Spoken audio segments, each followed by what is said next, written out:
The next divine name is Al-Kareem, which means the All-Generous. Allah, the Exalted, grants His creation an uncountable amount of blessings without them requesting it. The Muslim who understands this divine name will not seek anything from anyone else.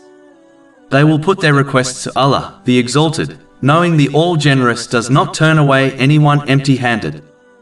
This is confirmed in a narration found in Sunan Abu Dawood, number 1488.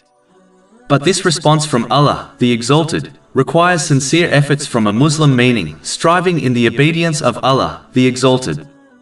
The one who acts like this will not be turned away by the All-Generous. Chapter 40 Ghafir, verse 60. And your Lord says, "Call upon me, I will respond to you." A Muslim should act on this divine name by sharing the blessings they possess with the needy. According to a narration found in Jami at Tirmidhi, number 1961, the generous person is close to Allah, the Exalted, close to the people, close to paradise and far from hell.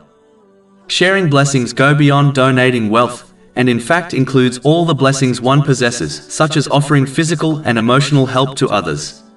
Over 400 free ebooks, audiobooks, infographics, podcasts and blogs available on our website, www.shaykhpod.com.